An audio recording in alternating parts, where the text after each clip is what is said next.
Alhamdulillah Al-Hamid Al-Majid Alladhi hamida nafsahu bima syaa wa kaifa syaa wa mata syaa. Asyhadu an la ilaha illallah wa asyhadu anna Muhammadan abduhu wa rasuluh. Allahumma salli ala ahmadi khalqika Sayyidina Ahmad, Sayyidina Muhammad, Sayyidina Mahmud, man rafa'tahu biqaulika wa rafa'na laka dzikra, wa ala alihi wa ashabihi wa li baitihi wa dhurriyyati ajma'in. Allahumma qaddis anfusana wa qulubana wa asrarana bismikal quddus. Amin ya rabbal alamin. Sahabat-sahabat Surah Nur Al-Quddus, semoga Allah mensucikan dengan namanya yang maha suci Al-Quddus qalbu kita semua, jiwa, pikiran kita, dan asrar kita. Amin ya rabbal alamin. Yang saya hormati Mas Arif, Cikgu Dian, kalau logat Jawa Cikgu ya, ternyata guru bahasa Inggris. Kalau Laura Ali ini guru bahasa alam lain, bahasa semut. Semoga pertemuan yang sangat berkesan hari ini oleh Allah, pertanda kita dulu pernah jumpa di alam sana dan diperjumpakan kembali di alam ini. Dan semoga nanti diperjumpakan lagi. Kalau dipanjangkan umur, semoga nanti kita termasuk orang-orang yang berjuang dengan para pejuang-pejuang di akhir zaman. Amin ya rabbal alamin. Banyak orang mempersiapkan dirinya untuk akhir zaman nimbun emas. Ada yang main saham, ada yang main kripto, ya, persiapan akhir zaman. Ada yang main panahan, ada yang latihan berkuda, ada yang latihan pedang, ada yang latihan bela diri dan segala macam. Mungkin itu bagian dari memahami ayat Quran, ya. Maka persiapkanlah, ya, untuk jihad itu mastata'tum, ya, sesanggup kamu. Tapi ada yang dilupakan satu, bahwa akhir zaman itu Nabi SAW mengatakan khilafah ala minhajin nubuwah, kepemimpinan yang berdasarkan nubuwah. Nubuwah itu ada pada ruhnya para anbiya, dan nubuwat itu sudah tidak ada kecuali hanya warisannya. Pewarisnya masih ada. Al ulama warasatul anbiya, pewarisnya adalah para ulama. Jadi Nabi Sallallahu Alaihi Wasallam tidak mempersiapkan fisik dulu untuk perang. Maka ketika Abu Sufyan yang masih belum Islam saat itu ditanya oleh Heraklius, apakah betul pengikut Nabi baru yang mengaku jadi Nabi di kampungmu itu kebanyakan mereka fuqara, masakin, fakir dan miskin? Kata Abu Sufyan, betul. Orangnya lemah-lemah, betul.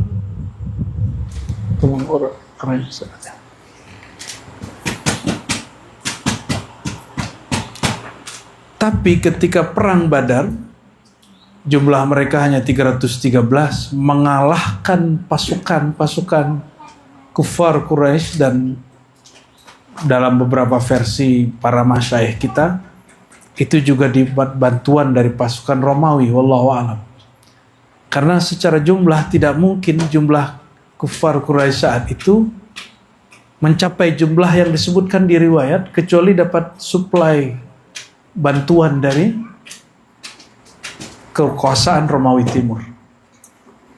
Kalau betul itu terjadi, berarti lawannya 313 ini orang militer terlatih. Tapi apa yang terjadi? Allah menangkan 313. Yang ribuan itu kewalahan semua dan kalah. Apakah Nabi mempersiapkan 313 dengan latihan panahan? Berkuda itu sudah habit mereka. Panahan sudah kebiasaan mereka berburu. Apakah dengan nimbun emas? Tidak. Apalagi main kripto ya. Kita tidak melarang nabung emas, main kripto. Tapi kalau antum nanti hitung akhir zaman, nanti kan internet hancur semua. Uang digital hilang sudah. Tabung di bank hilang. Maka kalau masih ada kesempatan, gunakan rezeki sebaik-baiknya. Jangan hanya nimbun-nimbun harta. Karena rezeki kita itu yang kita pakai, bukan yang kita simpan. Ya, jangan pelit-pelit sama badan. Kalau nggak ada ya juga jangan disesali. Sabar-sabar aja. Pengen bersama Allah kan? Innallaha ma'as sabirin ya. Itu thariqat paling cepat, nggak perlu kholwat. Sabar aja. Bapak Ibu saudara-saudari yang bukan Allah. Jadi persiapan kita di akhir zaman itu bukan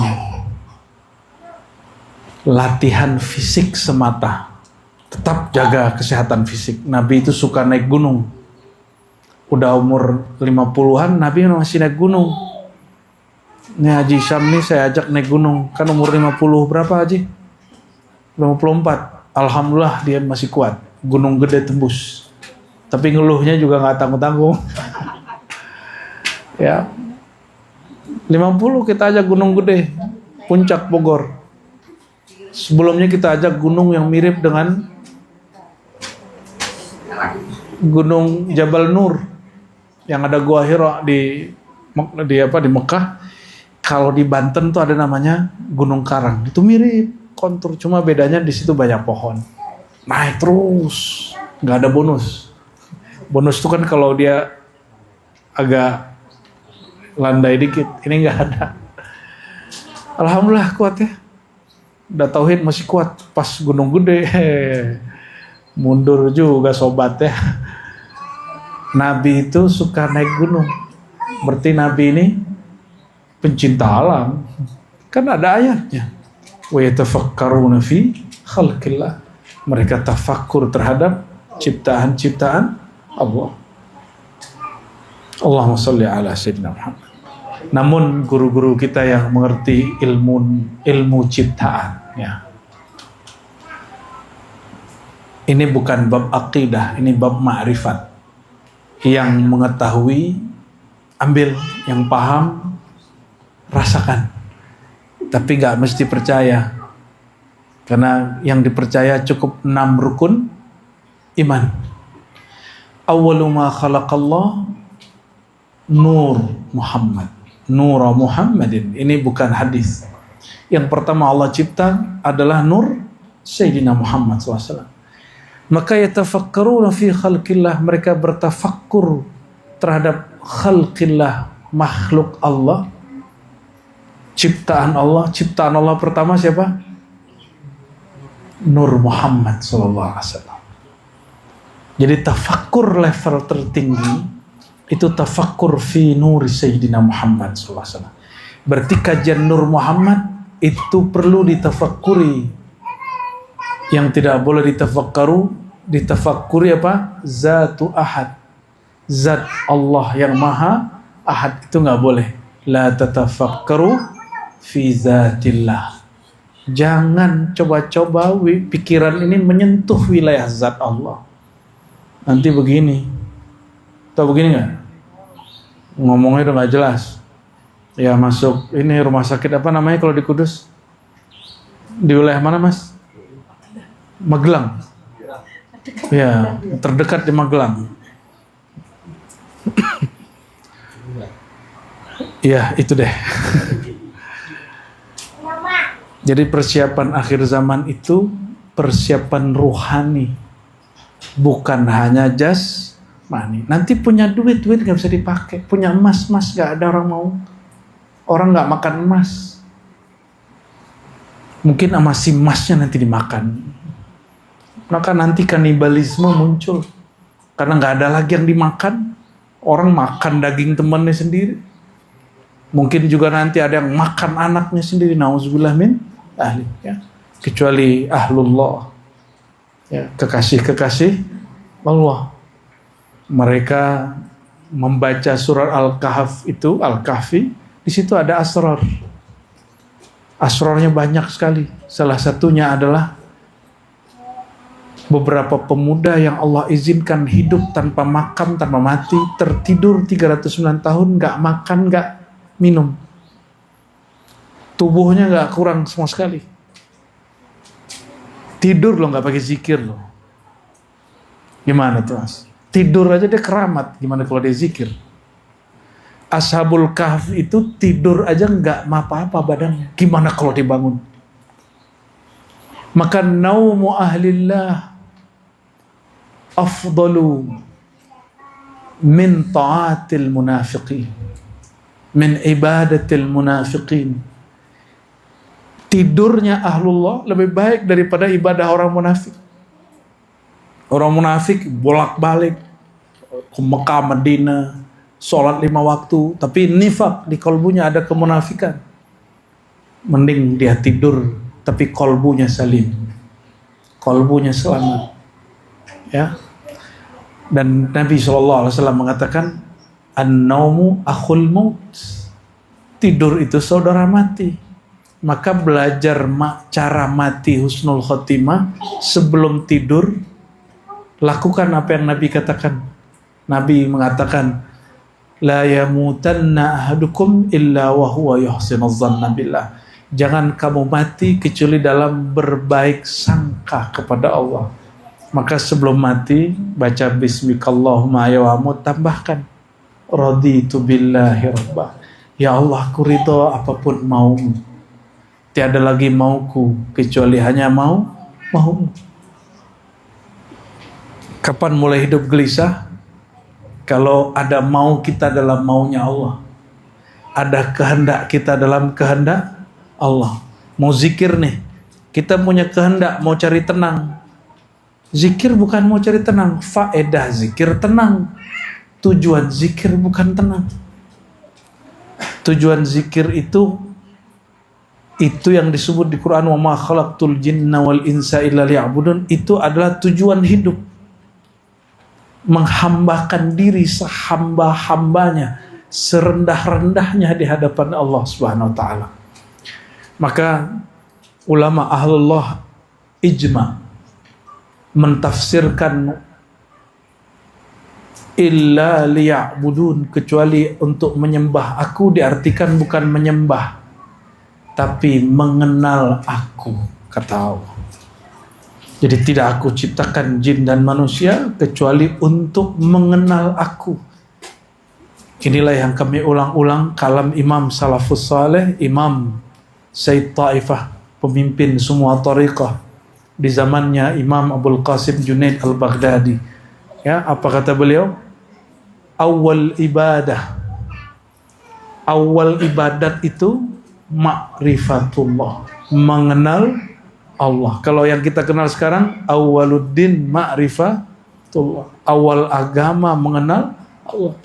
Tapi kenapa hari ini, mohon maaf, sahabat-sahabat kita para pendakwah belajar fikih aja dulu, gak usah ngaji-ngaji tasawuf, gak usah ngaji-ngaji yang aneh-aneh, ntar kamu gila, majnun nanti.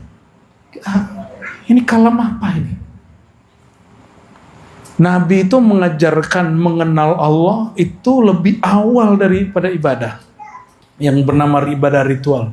Karena mengenal Allah itulah ruhul ibadah.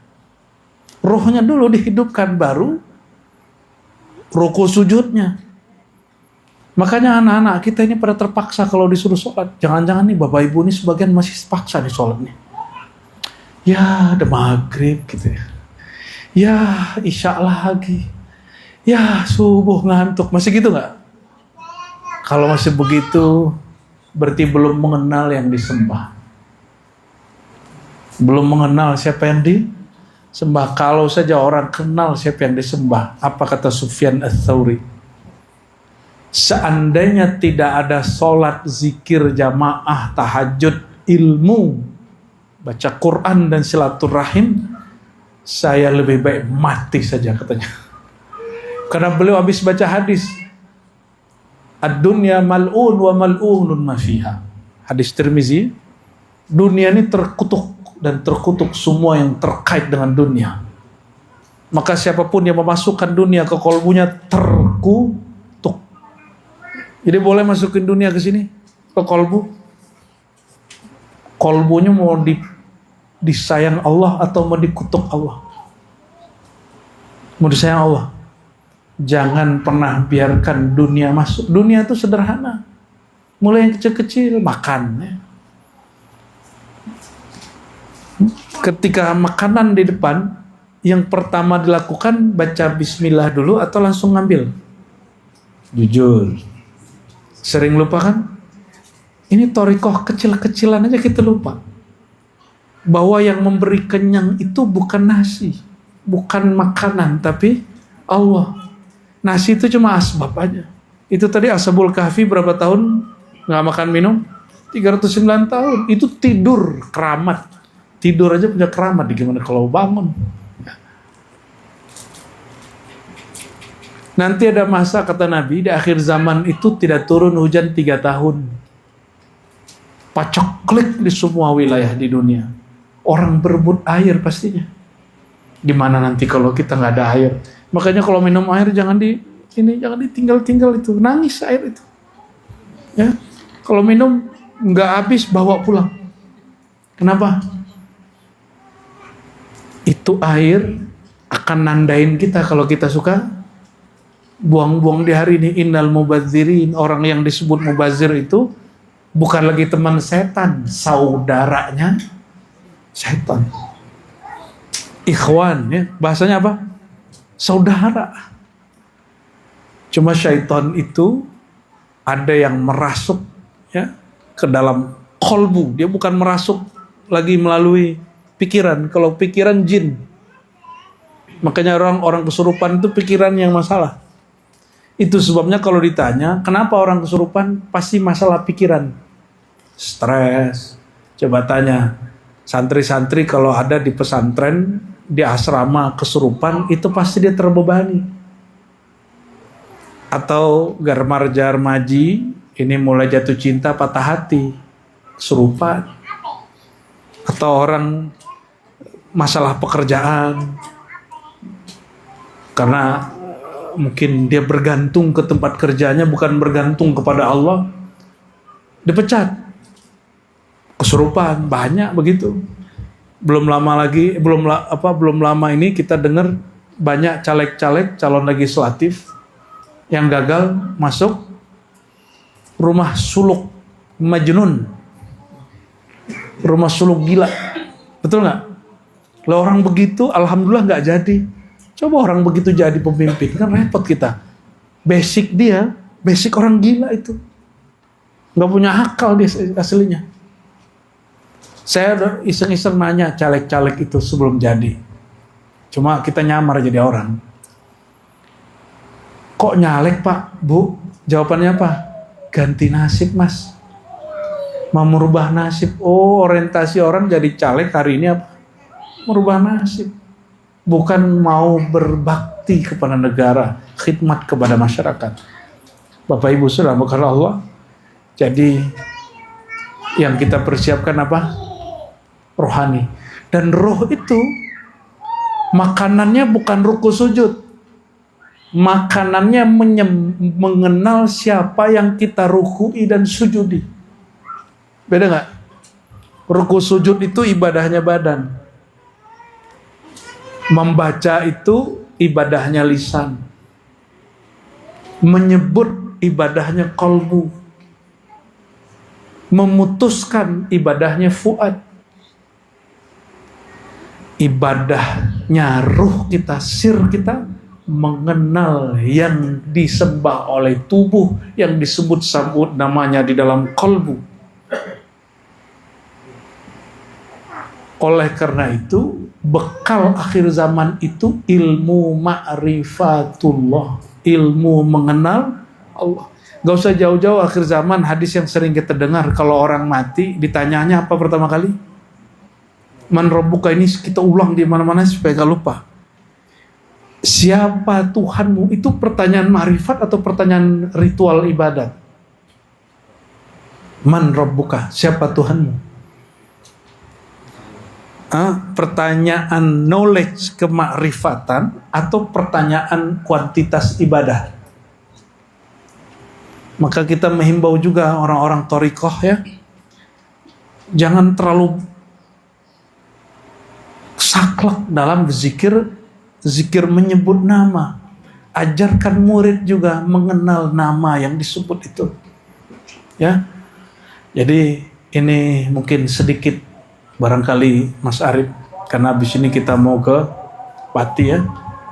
Mulailah ikuti kajian-kajian, buka kajian Ma'rifatul Asma, mengenal nama-nama Allah Subhanahu Ta'ala ya. Nanti seperti yang saya janjikan ya, di sini sekali sebulan nanti ada mu'alim dari Ribat mengajarkan tentang Asmaul Husna ya, Lora ya. Gus Hadi, mana Gus Hadi? Nah, nanti inilah mungkin berarti sebulan bisa 2 kali ya. Satunya Lora Ali, satunya jauh dari Madura, satunya mungkin dari ya orang Pati hasilnya ya. Jadi kerjaan kita sampai mati cuma satu aja, mengenal yang disembah. Adapun urusan tubuh tetap sholat 5 waktu. Bulan puasa kita tetap puasa, syariat kita jalankan, tapi urusan yang hakikat ini nggak boleh ditinggal ya, supaya nanti jika tubuh ini sudah nggak bisa ruku sujud, ruhnya masih tahu cara ibadah. Ada masa tubuh udah nggak bisa ngapain, ada kan? Covid kemarin aja udah banyak orang tuh udah nggak bisa sholat ya.